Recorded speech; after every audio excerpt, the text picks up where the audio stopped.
Good morning. The Happy New Year.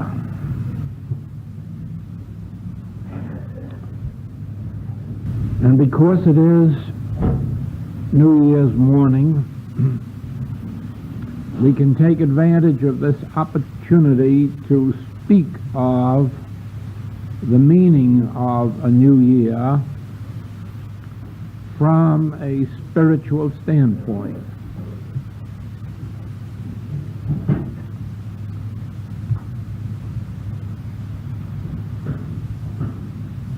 Calendar-wise, this day starts a new year, but because it is, or if it remains only a calendar-wise beginning, it has no relationship at all as to what kind of a year it would be for you individually, or for me, or for anyone in this world. Of course, we start by saying a Happy New Year as a wish, realizing that saying it, conveying the idea, has no power to make it so. Regardless of how many good wishes we may have for the year, our good wishes are absolutely without power to cause happiness or peace or harmony or prosperity in the new year. And that is why we always start the year with predictions. Our 1st of January newspapers are always full of predictions for the coming new year. That is, trying to foresee what will happen. And all of this in the recognition that we have no power, the world has no power to make it happen. It can look at figures, statistics, and try to imagine what will happen. And of course, each one has an entirely different way of evaluating figures. Therefore, each comes to a different conclusion. But as to having any effect upon the year, these prophecies have none. You'd be surprised how interesting it would be if you could get out the January 1st editions of 1960 newspapers and read the predictions for this year, very few of which have come to pass. And then you will know that neither the predictions nor the wishes have power to bring about anything in our experience. But far from making that a hopeless picture, it really is the foundation for a very encouraging one, because once we realize that our wishing ourselves or each other a Happy New Year won't make it so, and once we realize that these predictions of the coming year have no influence upon the year, we can then begin to investigate and ask, what is there then that can bring to us some measure of assurance of what the new year will be, or what is there that can be done, accomplished within ourselves, that will have an effect upon the new year. Now, every one of us as individuals not only have tremendous influence and power upon our own lives, and it isn't only that we have some measure of power, dominion, upon the lives of those who are near and dear to us, but far more than this, we have power on the effects that influence the entire world. Very often, one individual can change the nature of history. One individual has within himself or herself the power of changing history. In this recent election, you have seen how much of the election really was influenced by a few votes. Just a few votes in this city or that city or this community or that community has influenced an entire state result. And just a very few votes, comparatively speaking, less than half of 1%, influenced an entire national election. And so you can readily understand how powerful one single vote can be, or a dozen votes, or 24 votes. And very often we think how little power we have in the history of our nation or the world, not realizing how much power there is in an individual.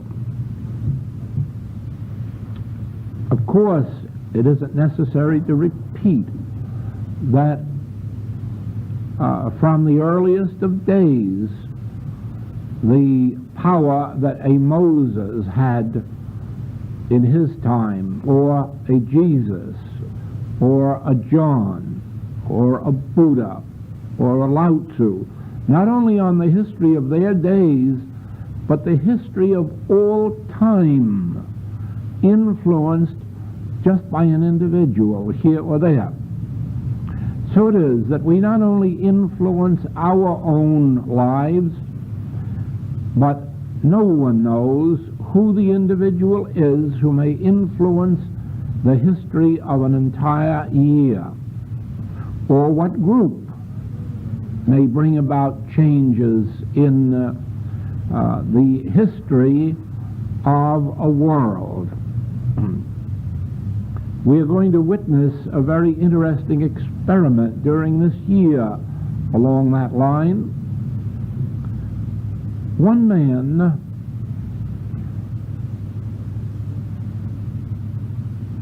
has caught a glimpse of something in the financial world, in the system of money,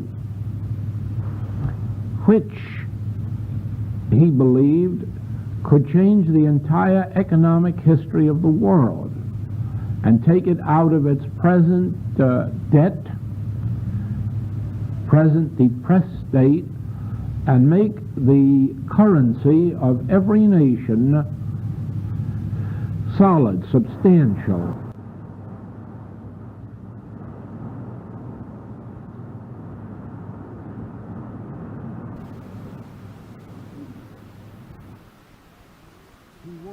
For quite a while and interested others, finally convinced many bankers, many economists,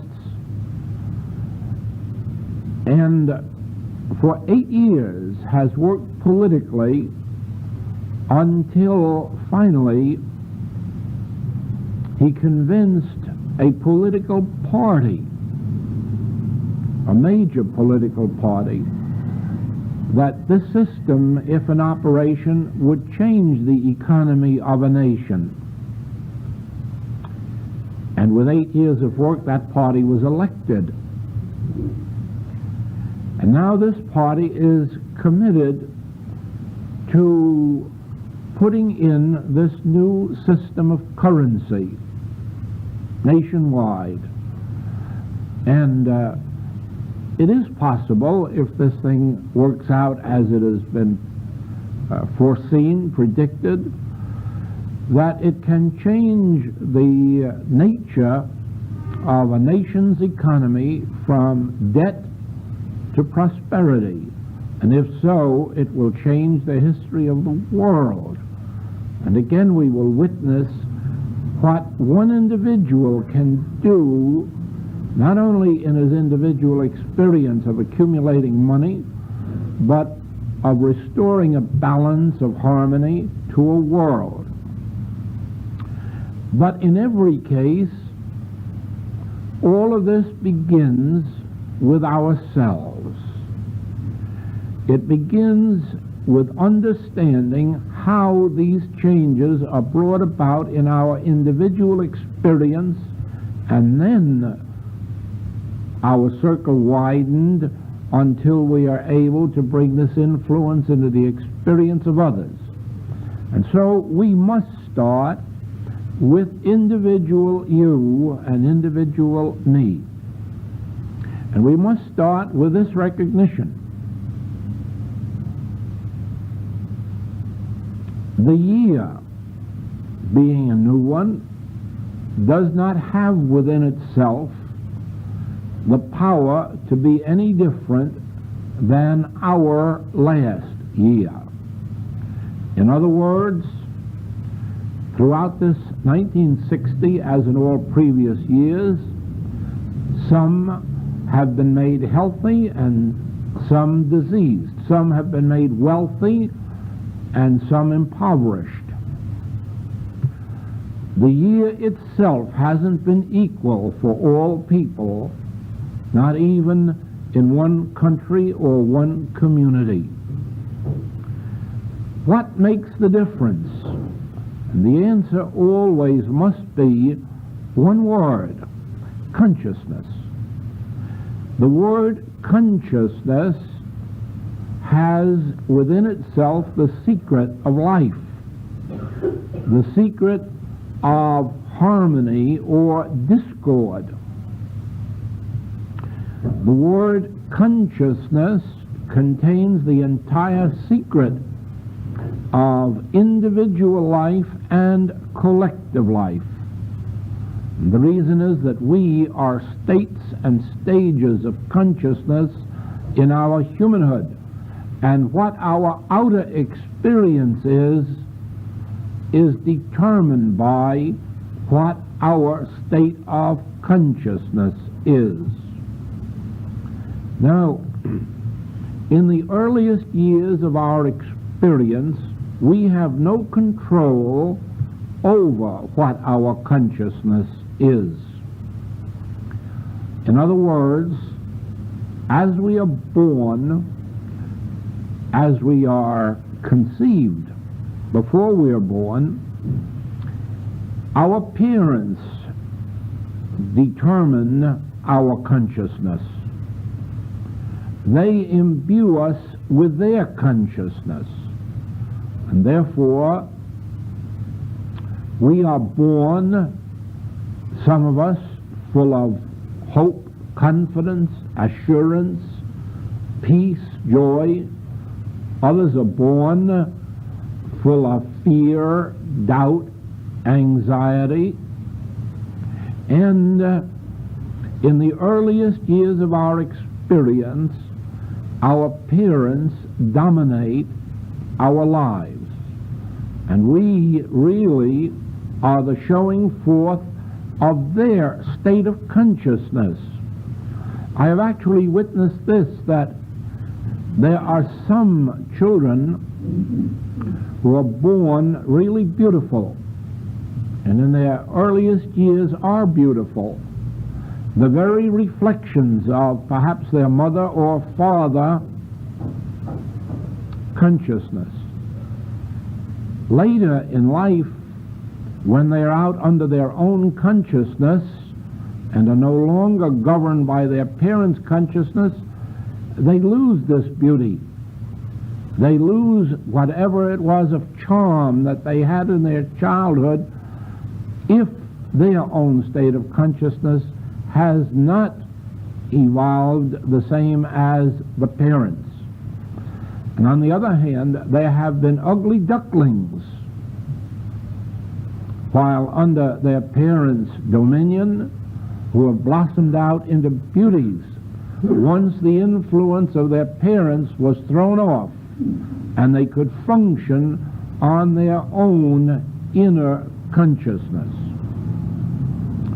In the same way, there are those who in their childhood have poverty complexes foisted upon them by their parents and their surroundings.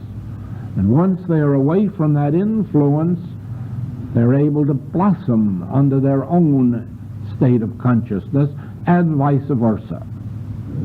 Now, while we are not responsible when we are children, once we have come to an age where we begin to make our own decisions and to live our own lives, we are no longer bound by either the limitations of our parents, nor are we blessed by the bounties of our parents.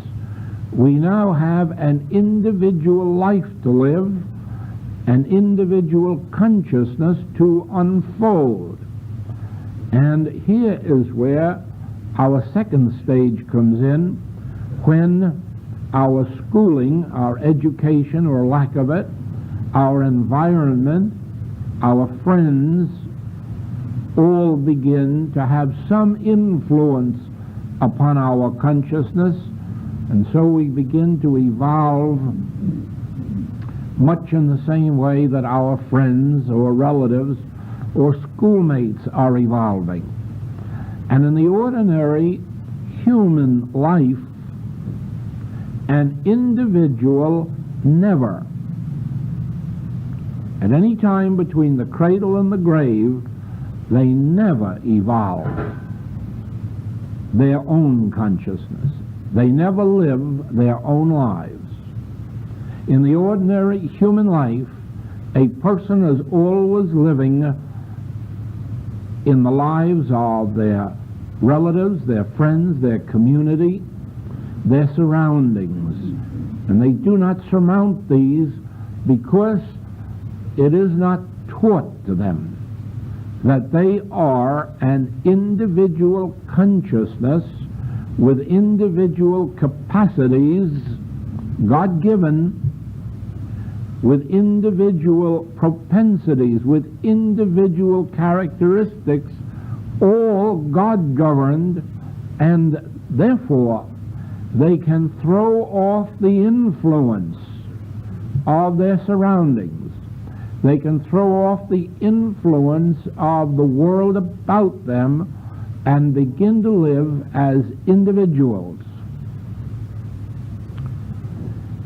Those who are led to a metaphysical or spiritual teaching are given the opportunity of coming out from among them and becoming separate. In other words, with the very first of our metaphysical or spiritual teaching, we have revealed to us the fact that we exist as consciousness and that God is the original substance, essence, and law of that consciousness. And therefore, we can be the showing forth of infinity, of eternality, of immortality.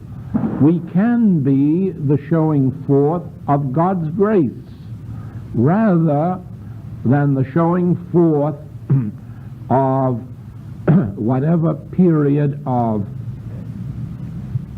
physical, mental, moral, or financial era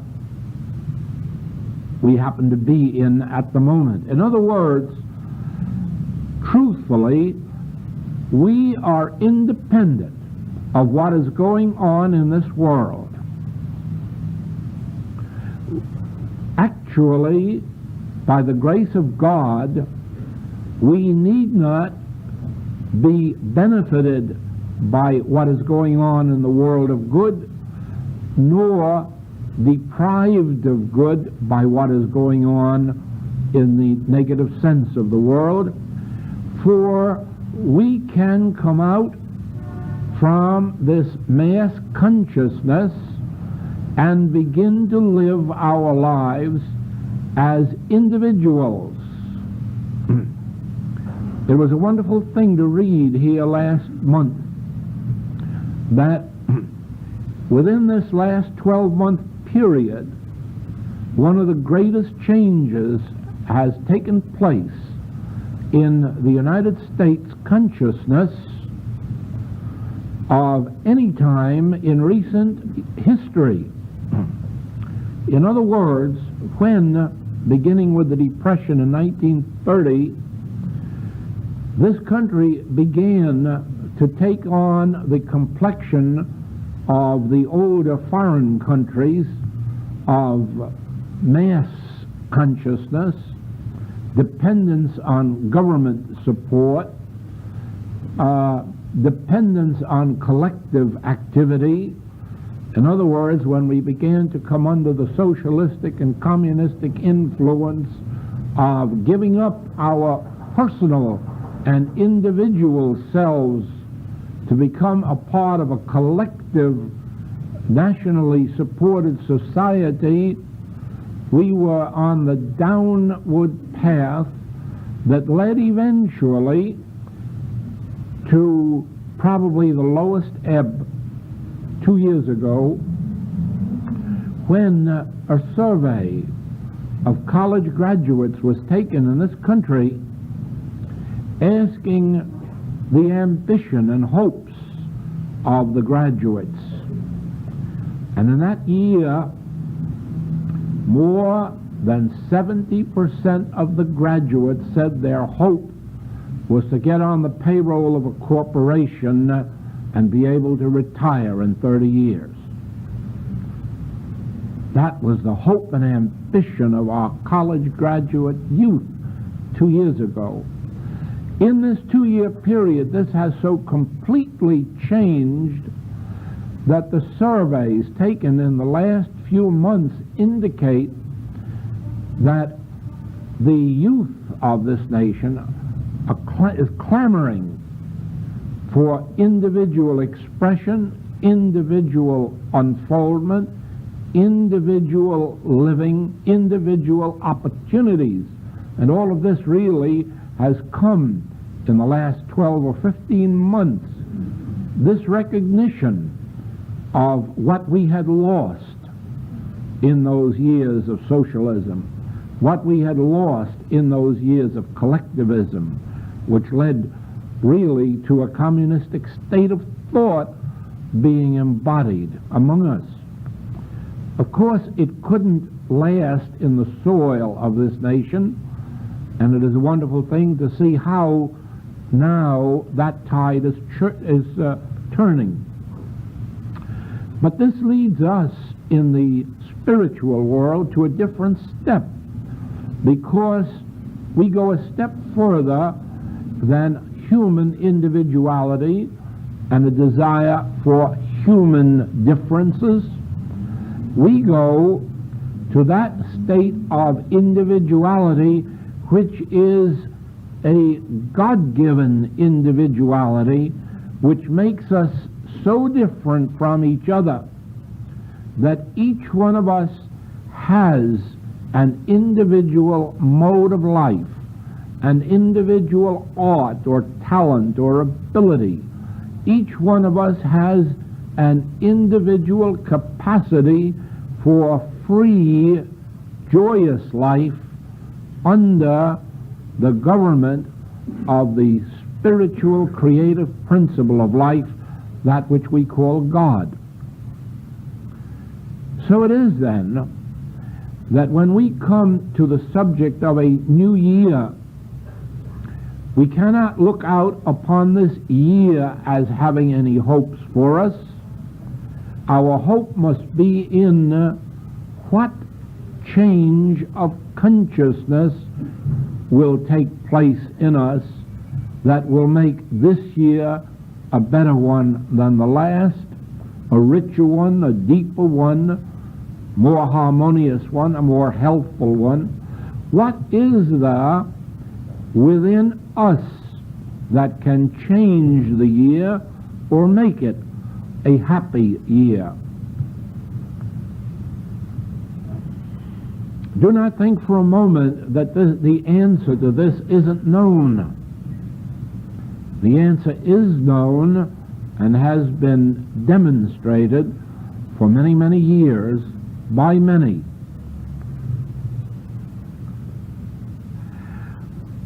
The answer to what kind of a year we have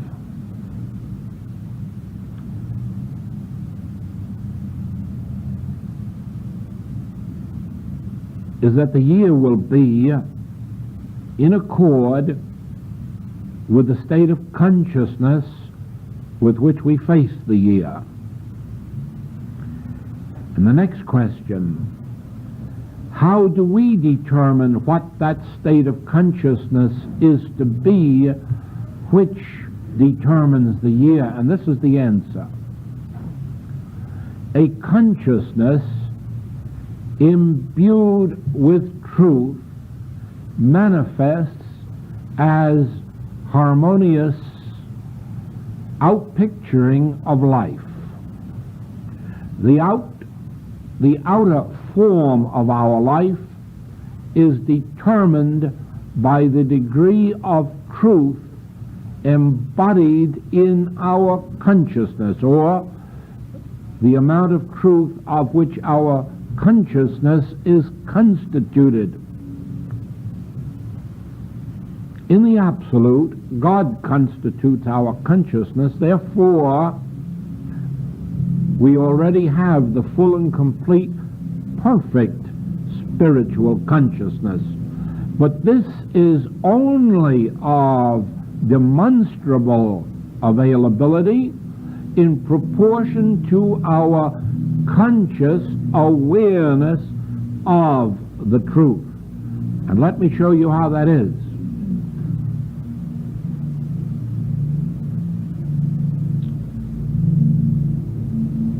When our lives are lived by getting up in the morning and performing our tasks throughout the day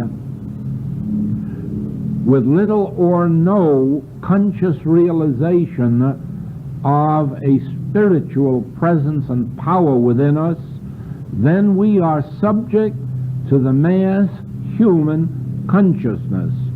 And if it happens to be a year of universal prosperity, we will probably share in some of it. If it happens to be a year of collective good health, we probably will share in it. If it happens to be a year of economic depression, we will share in it. If it happens to be a year of epidemics, we will share in it.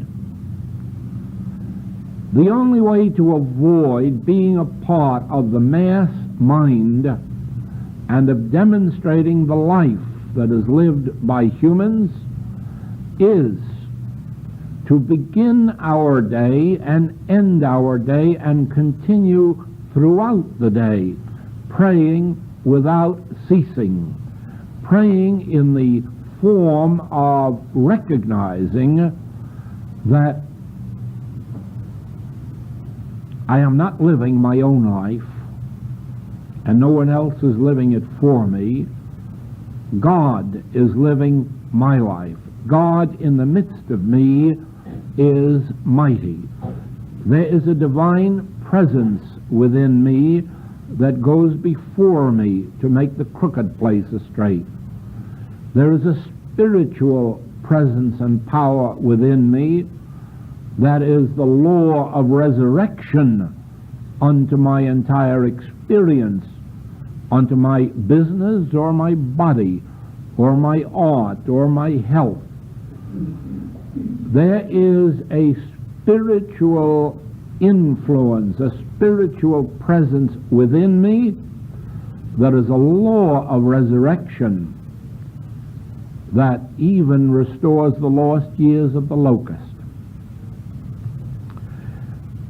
The continued recognition of the presence and power of God within our very own being is that which separates us from the masses and makes us live a God-governed life.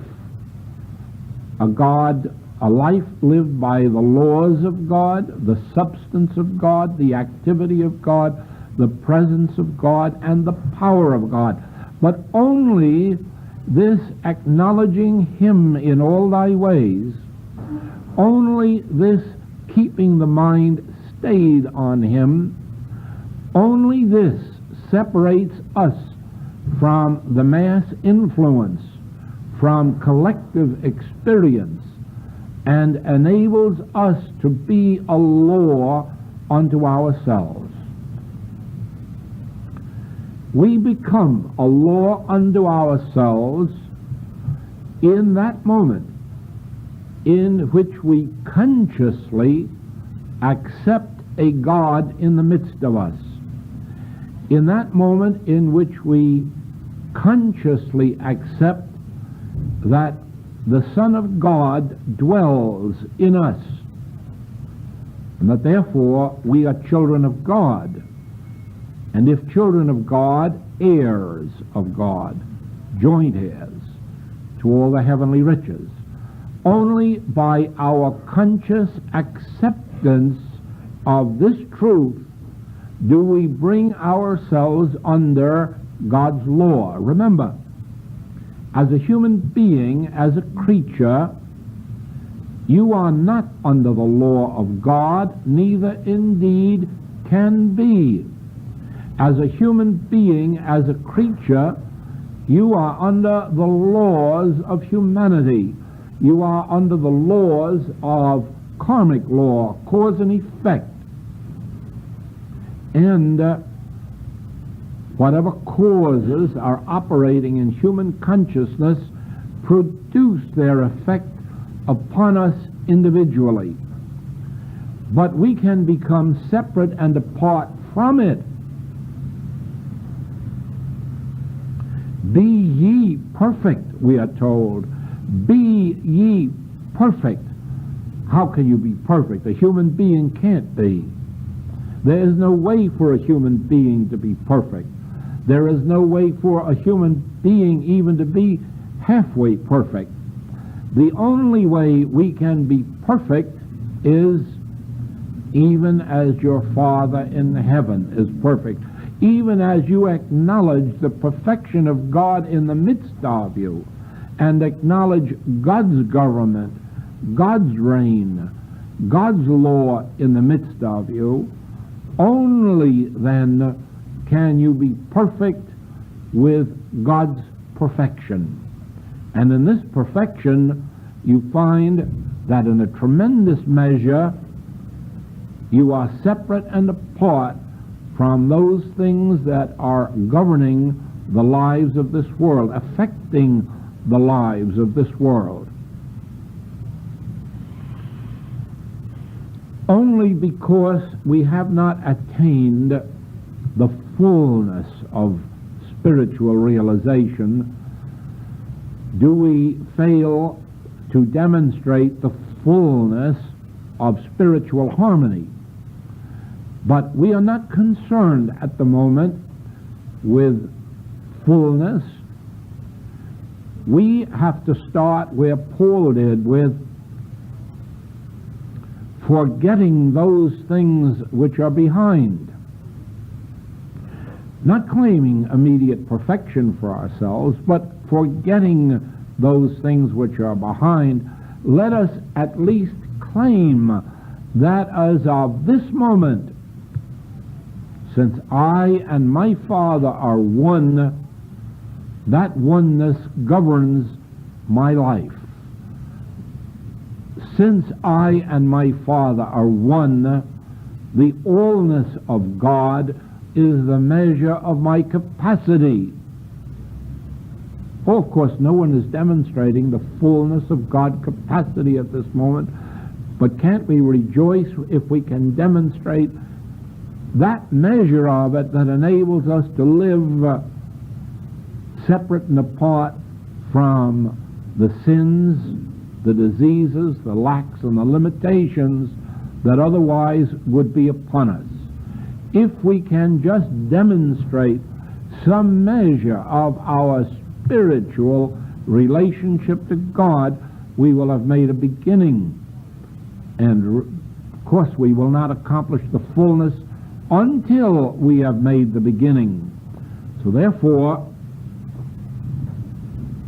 do not let us make the mistake that some have made in the metaphysical world of becoming discouraged because they haven't demonstrated complete harmony or complete freedom or complete this, that, or the other thing. Let us rejoice with every single measure of spiritual harmony that comes into our experience, because it is a proof of what the ultimate can be and will be as we persist in this way. Our lives are not going to be subject to what takes place during this year in the world's history. Our lives are going to be subjected unto God and God's government. But this each one must do individually. Even all of us who are assembled in this room will not be able to prove that, except in proportion to your individual acceptance of it and persistence in it. In other words, there is no way for even the spiritual law or spiritual truth to affect the lives of those who do not consciously accept it, those who do not consciously work with it. We have witnessed with the Master 3 years of having his disciples with him, and then watching how Judas failed to show forth anything really of that 3 years of work on the part of the Master. We witnessed the desertion by Peter, by all of the disciples really, in spite of 3 years of companionship with the Master himself. And so we do know to what extent the individual must embrace truth in order to demonstrate it. Ah, yes, the mere fact of being a part of a spiritual teaching brings to everyone in it some measure of harmony.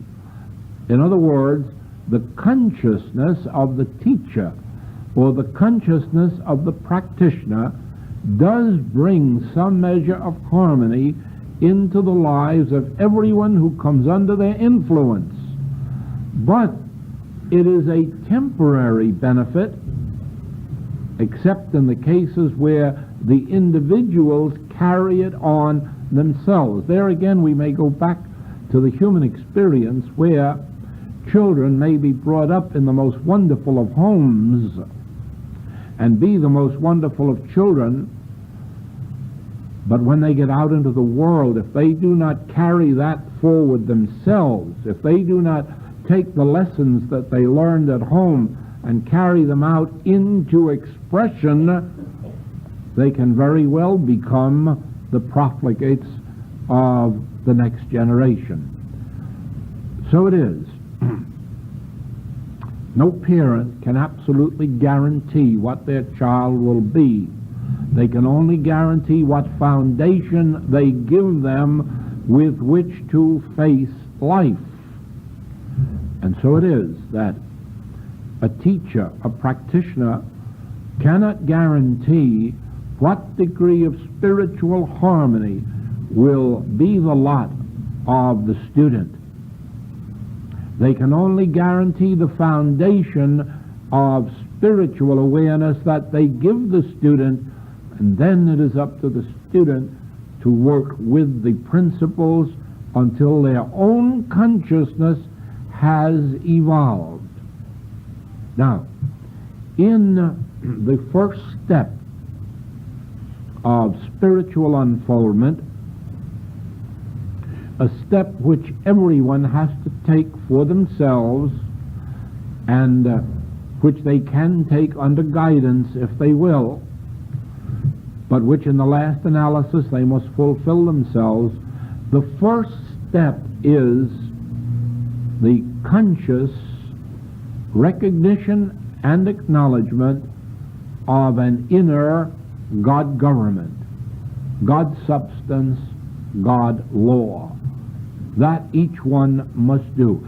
Each one must make a daily practice in their lives, the realization of an inner presence greater than any of the problems that we face in daily living.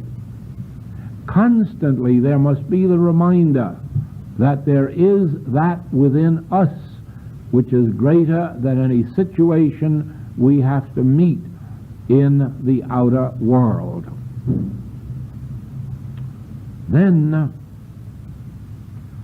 along with this, must come the conscious realization of the principle that finally proves to be the one that gives us our ultimate freedom. Our ultimate freedom from what the Master called this world. When he said, I have overcome this world, he meant that he had reached a place in consciousness where this world had no effect upon him. Its material laws, its mental laws, its health laws, its food laws, its economics, its legal laws, none of these had any effect upon him. He had risen to a state of consciousness where he functioned completely through spiritual law. Now, this state of consciousness is attained first by this recognition of the God presence within, but there is one greater step than this that has to be taken as a second step, and that is the recognition that spirit is the only power. Spirit is the only law. Spirit is the only reality. Now, we are faced from early morning to late at night with the universal belief out here that there are not only spiritual powers, but that there are material powers and mental powers and legal powers. Each one within themselves must eventually come to some measure of recognition of this, that spiritual power alone, spiritual law alone, spiritual life alone is the real and the omnipresent, and that beside spiritual law, life, activity, the material laws or mental laws have no power. This is the basic truth that sets men free from the conditions of this world. The realization of the spiritual life or the spiritual law or spiritual power as being the only real. Once we can begin, even in a small measure, to agree with the Master, what did hinder you? What did hinder you? What power is there apart from God? What power is there other than God? Is sin a power? Is disease a power? Is money a power? Is law a power? Is anything really a power beside God's government of His universe? And as we come gradually to that place where we can say, what did hinder you? Pick up your bed and walk. This that you are acknowledging as power is not power. This that you are acknowledging as limitation is not limitation, or as a power of limitation is not a power of limitation. It acts as such only in accord with our acceptance of two powers, good and evil. As long as we accept two powers, we are subject unto two powers. Therefore, along with that first step of the continuous realization of the fact that there is an inner presence, an inner power which governs the outer life, there must be this second realization: there is but one power, and it is spiritual. There is but one law, and it is spiritual. There is but one activity, and it is spiritual. And all else is without power, without presence, without continuity, without cause, without effect, without a law to sustain it.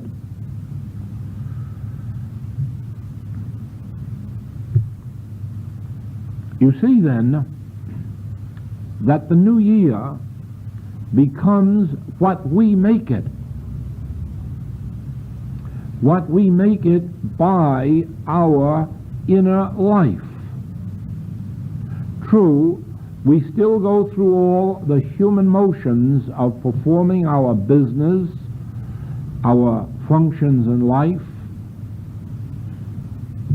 carrying on our art or our profession, whatever it may be, but governed always by this inner life. You know, it is a remarkable thing that a magazine like Reader's Digest, really the only magazine covering the world, is giving the amount of attention that it is to this subject of the inner life. In, I guess it was October, they published that article on why a scientist believes or has proven that there is God. In December, they have a most wonderful article on the subject of meditation. In January, another article on contemplation. All of these things showing the world the need for a few moments every once in a while of inner contemplation, of inner recognition of something greater than the problems that we're facing in life.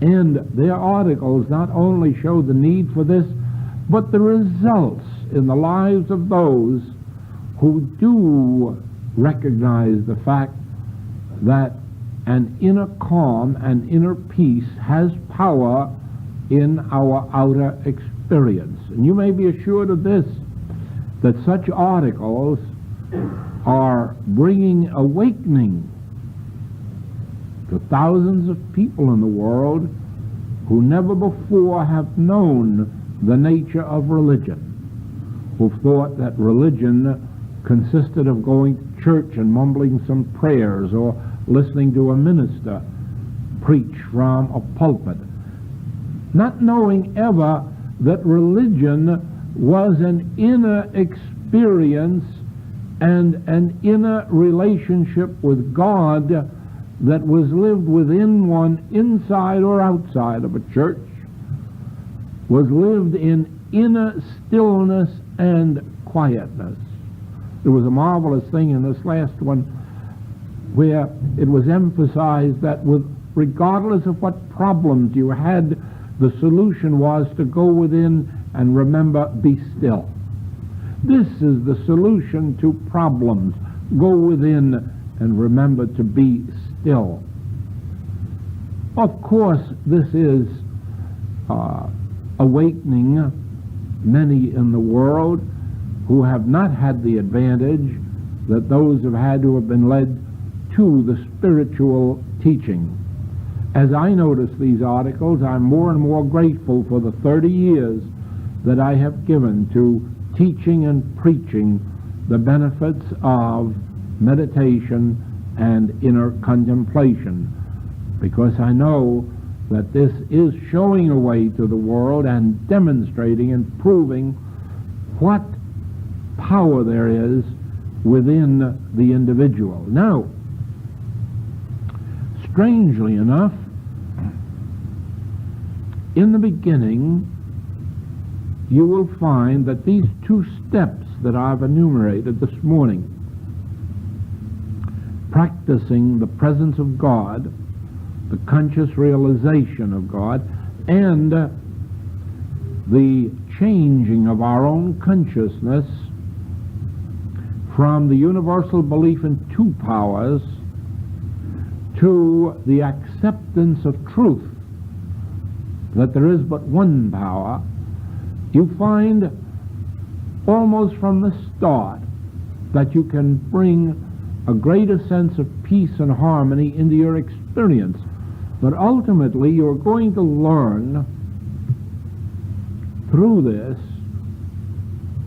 that it is this inner contemplation, this inner peace, that is the power that in one individual can change the history of worlds, of nations, of the entire globe. That it is this very inner power, without going out on the proselyting platform, without going out on the crusade platform, without trying to humanly revolutionize either religion or politics or economics, just by our inner contemplations, the effect upon the world is such that it brings about the uncovering of new ideas, new inventions, new discoveries. Our inner contemplations go out and change the history of this world. It brings to light the hidden mysteries that still must come to light to bring peace on earth. The world likes to believe that it is living in a period of civilization. Civilization has not yet begun on earth. Only the opening stages of civilization have come to light. Civilization cannot be said to be on earth until there is a loving of our neighbor as ourself. Any degree of lack of loving our neighbor as ourself is the degree of our lack of civilization. Because if the word civilization can have any meaning at all, its meaning must be that of the relationship of neighbor or brother or sister among men. And without that relationship, it can hardly be civilization. It can still be only animality.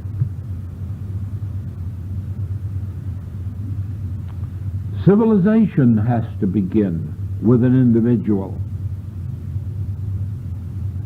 And it has to be carried to the point that Jesus carried it when he gave the Sermon on the Mount. and pointed to the lack of civilization in an eye for an eye and a tooth for a tooth. The lack of civilization in wanting revenge and vengeance on earth. The lack of civilization in that old living under the law. And what he pointed to in his Sermon on the Mount is a condition of civilization. And we will know that civilization only in proportion as we are enabled to live under the Sermon on the Mount. Again, that is an individual experience which becomes collective because, this is so difficult to express. That which you are becomes evident to the entire world that knows you. And that which you are becomes an influence unto all those about you, so that the inner stillness, peace, and quiet and love that you attain becomes a spiritual influence felt by all around you. The lack of it in you is felt by all around you. And it is for this reason that it behooves us to determine that our lives in the new year will be governed by an inner grace, an inner peace, an inner love of our neighbor, and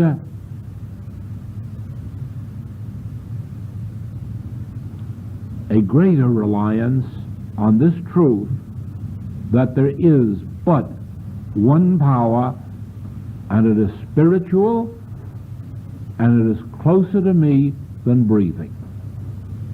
It is within me. I carry spiritual power wherever I go, up in the air or down in the sea or around on the earth.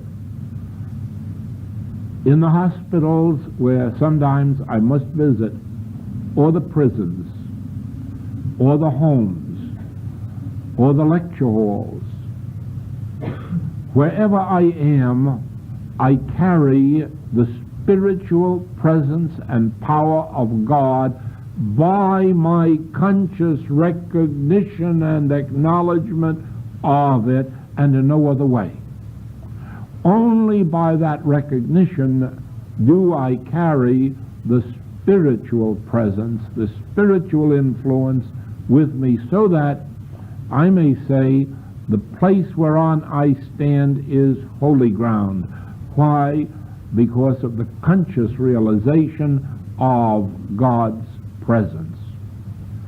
In this way, then, do we consciously keep our consciousness imbued with truth, and in proportion as our consciousness is imbued with truth, are we made free of the world's conditions. In that proportion can we say, I have overcome the world. Thank you, and a brilliant new year. Thank you. Thank you.